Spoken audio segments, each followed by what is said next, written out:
our ambulance service, other ambulance services across the state. That's part of the reason why ambulance services in general struggle, is because of these underpayments. So I'll obviously be voting yes on this, and I'm happy to help the healthcare workers with this request. Please call the roll. Counselor Kent, Yes. Counselor Overstreet Wilson, Yes. Counselor Cuddy, Yes. Counselor Calarco, Aye. Mayor Genatino. Aye. Carried. Next up, we have a presentation this evening on the GIVE initiative. Chief Slayton and Captain Andrasco.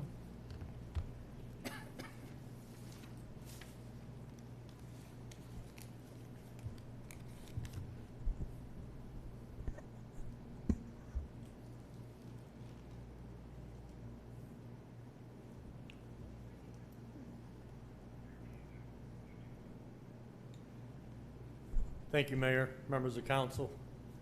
I just want to give you a brief tonight on our GIVE initiative that we started. Probably didn't start this till August of this year. It was later, or last year, I'm sorry.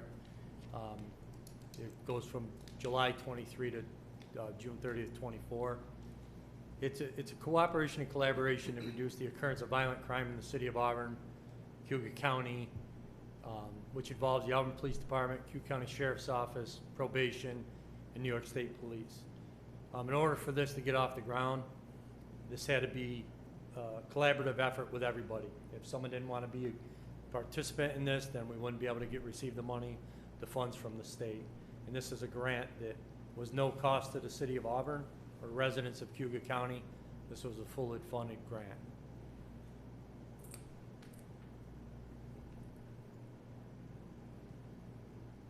So like I said, the available agencies are the District Attorney Brittany Antonacci Grome, and I are chairs of this. That wasn't something that was dictated that would be the way this went off. We got the cooperation from the Sheriff's Department and the other agencies, the state police, probation, parole. Our goal was to have everybody involved in this. This is the first year that the state has given money and called it a Tier 2 initiative. Prior to that, it was Tier 1, and it was areas like Syracuse, Rochester, that had huge violent crime rates. They looked at giving some surrounding cities and some of that, and Cuyahoga County was chosen. These are the only ones that were chosen within the state. They're looking to expand that in the next year, but we're fortunate enough, and just where it helps us a great majority of the time is, it helps our overtime budget. By doing this and accepting this grant, we were able to send officers out and do things that we needed to do that would normally come out of our operations budget. So for us, it was a no-brainer to do this. But like I said, the collaboration with everybody is what's making this work.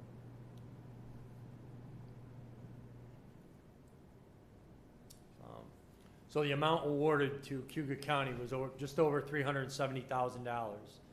We had to prepare a budget, each individual agency, the Sheriff's Department, myself, the DA, to decide who was going to get what in that. That was the lump sum, and we all got together, collaborated, threw out what our needs would be, what we thought they would be, and in that, we were awarded $121,000. Of that, we ended up taking $6,800 and using that towards some equipment. Our detective bureau was looking for something that they would need to help to extract data from phones and stuff like that. So we took a part of that money, which equipment was part of this, and the rest of the money was going towards personnel.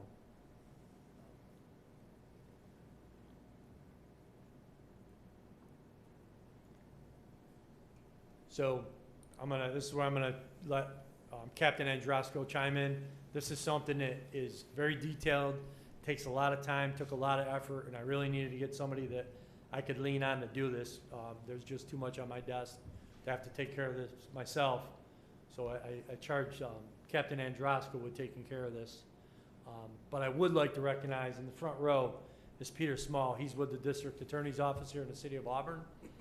He's a retired member of the Syracuse Police Department. And Peter, I'm sorry, I don't know your official title at the DA's office, but he was instrumental in getting this off the ground for us, because without him, he had done an initiative like this years ago with Syracuse PD, And without his guidance and his knowledge, this would have been a very daunting task for us that I don't know if we could have completed. It's just, I can't thank you enough, Peter. And I'm glad you can come tonight and so you can meet him. And then Lawrence Church. Lawrence Church works for our department. He's a civilian, and he's tasked with doing some of the data and analysis with us with the Crime Analysis Center in Syracuse. But I'm going to let Captain Andrasco speak on how he chose the members, what was done, and stuff like that. So we chose 7 members of the patrol division. You can see that there was also 3 members of the task force. They've already established themselves at the task force of everything they've done, phenomenal work. The 7 officers we chose were picked. Every person was asked to put in a letter that was interested. We kind of did a quasi interview, but it was also based on productivity, their knowledge, and if we felt like they'd be a good fit with working with all these other agencies. Obviously, we're involved each time we go out for a detail or deployment. We have us, the state police, sometimes probation, sometimes parole, sometimes the sheriff's department, and we all get together and then we collaborate on what we're going to do. We initially started, when it says what type of policing we're involved with, we looked at hotspot policing, which would be the next slide. Sort of. So hotspot policing is implementation of a strategy to address violent crime. We used our stats that we had from the city to pick where our hotspots were inside the city to kind of deploy our officers to those areas. It worked relatively well for the most part. We've gotten good results. We've had feedback from the public because we've actually went and knocked in certain doors at Lake Oak Creek was one of our hotspot locations. And we talked to the individuals there trying to get feedback from the community to, hey, this person's doing this, or hey, we have an issue here. We get a lot of traffic going in and out of this house or this apartment. So we are trying to work with communities as much as we can with this too, so we can make sure it's productive as much as we can. Just to, if I could, just to back up a slide, that just to show you the detail that what has to be done on this. This wasn't just the officer saying, hey, we want to do this and we think this is a good area. We have to show why.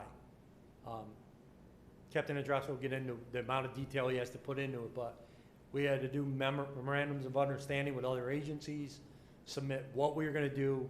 Like I said, Captain Andrasco said we took the hotspot policing because we thought that would be best fit for us.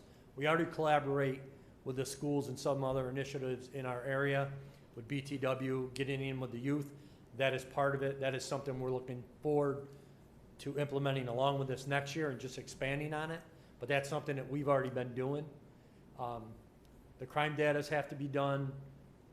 Any gun data has to be in a certain data bank within Syracuse, and all this has to be done in a timely manner. So that's why Captain Andrasco was tasked with doing this. It's a detailed report weekly, monthly. We have to have monthly meetings. We have to have monthly executive meetings with just the board, which is the sheriff, myself, and the DA. So it's an intense amount of work that goes into this to accept this money.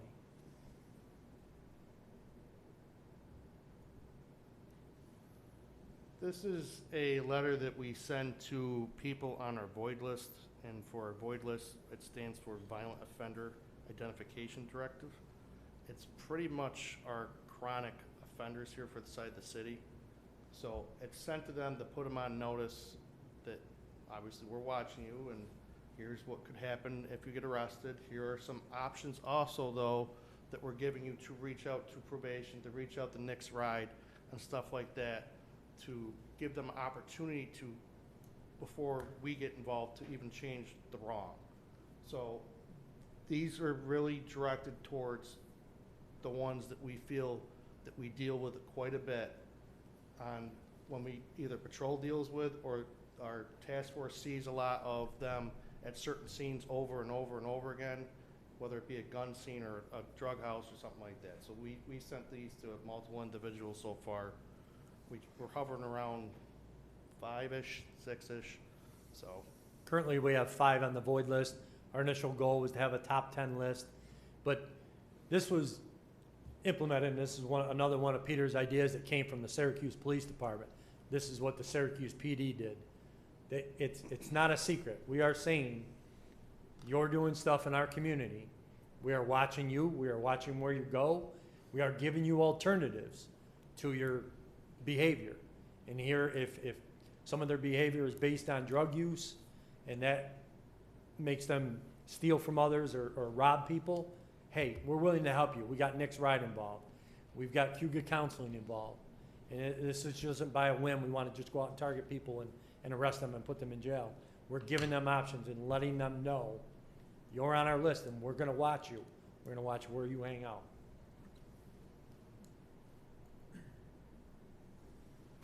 we've done over 75 details so far, ranging from different hours, different days of the week. Sometimes we'll get intel, like the night before Thanksgiving, we had the whole group go out.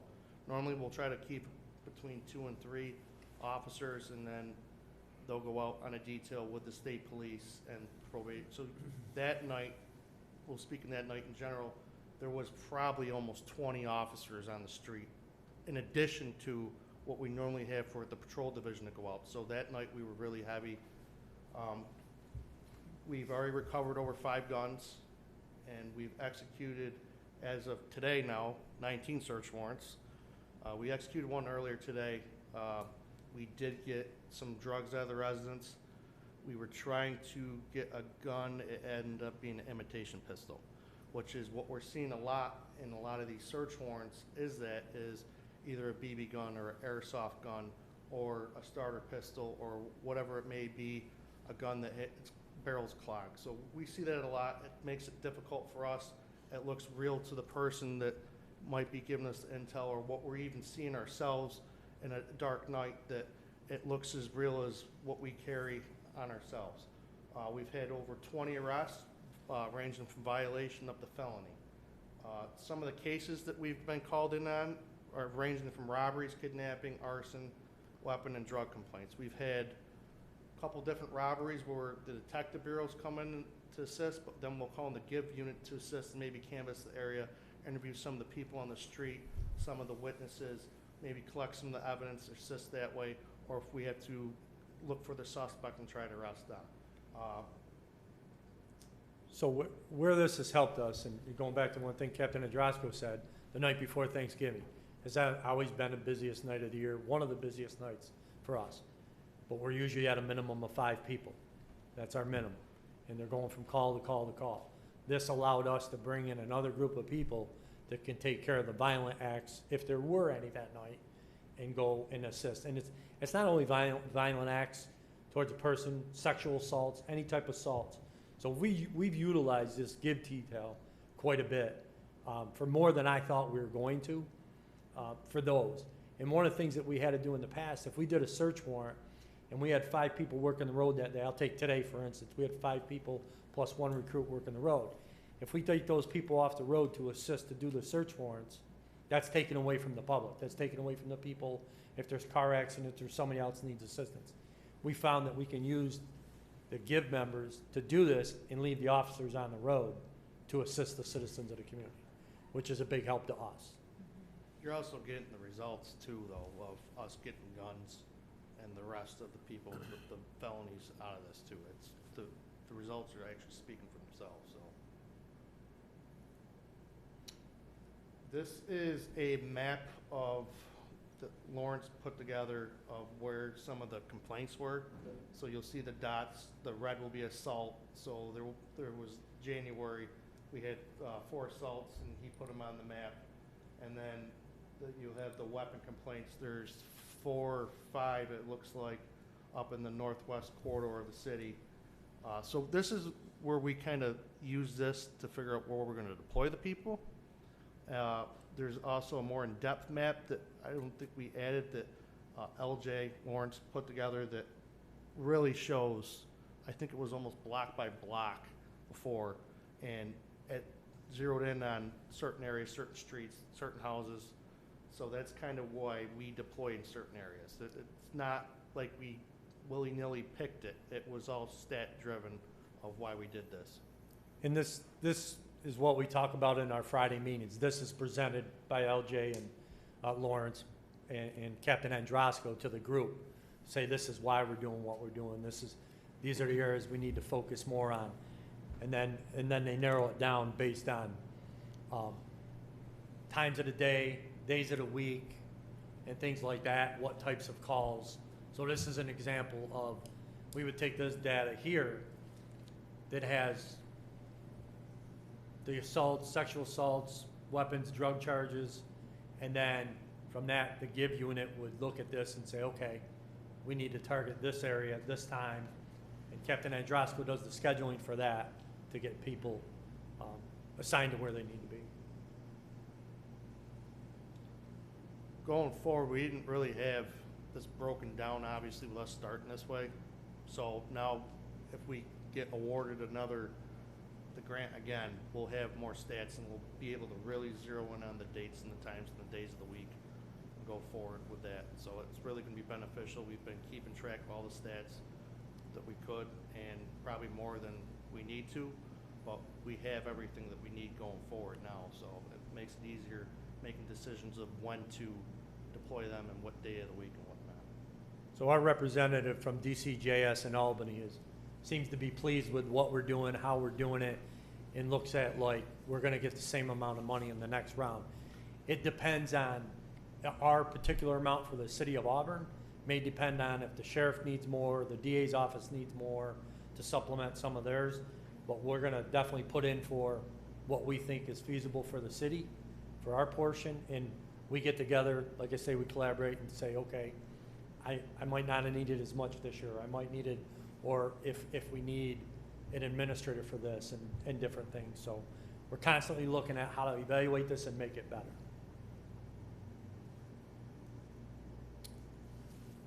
Try to keep things short and sweet. I'll leave it up to any questions you have. I have a question. Yes. So I'm gonna make sure that I use the words correctly. So the hot spots are the sections of the city that are chosen for us to send details to? Hotspot policing is areas that we identify as concerns based on certain crimes that fit this initiative. And do our officers, are they stationary? Or are they like riding around the block? So with the details, Nope, with the that's- hotspot policing, they're only supposed to be in the area about 15, 20 minutes. Oh. And move on to the next one. They found through studies that it's ineffective to leave them there for 3 or 4 hours. And that's why they might be there for 15, 20 minutes at Oak Creek, and they might go to, we'll say Orchard Street for another 15, 20 minutes, and they might go to up in Murray Street, up in that area for another 15, 20 minutes. So we keep moving along. We'll obviously come back during the detail because we're not the size of Syracuse or Rochester. So, but that's why it is stat driven with the hotspot policing. We saw the violent crime and most complaints were coming from those exact areas. So that's why we chose those areas to be hotspot. However, we do evaluate about every 6 months or so to see if we need to remove one of those hotspot areas and add one to it. And that same goes with void list members and everything else. Everything's still evolving pretty much each time we're going, and we just like, okay, this person, we're not seeing that much anymore. We're gonna take them off the list. This person needs to be put on the list. We've done that a couple times now with, I'm guessing 2 or 3 individuals, where we've taken them off and added somebody. So everything with this is really a moving ball for the most part. As we keep going, it's just something and rolls into something else, so.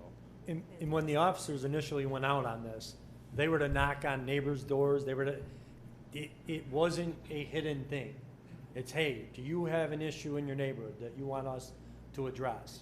We're here for you, whatever you need. If you've got information, give it to us.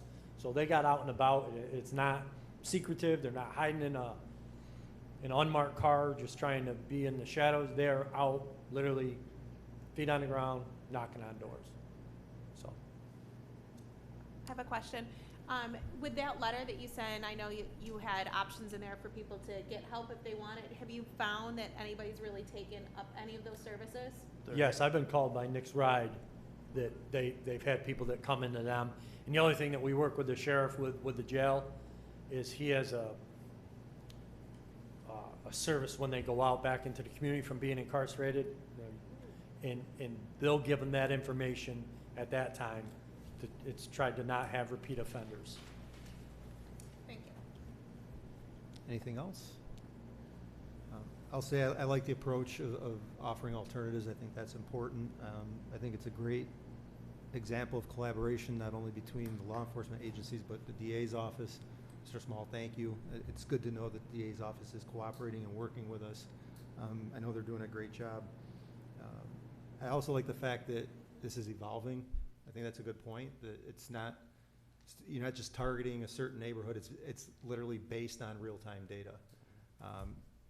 We've seen an increase in, just like every city our size has seen an increase in violent crime and drugs. We're in a weird spot, right, between Syracuse and Rochester, Ithaca. I think it's important that we show that we're not going to tolerate it. Not only does it make our community safe, but it also sends a message to people who may want to come here that we're not going to tolerate it, and we are paying attention. So thank you to everybody involved. Thank you, man. What's up? Thank you.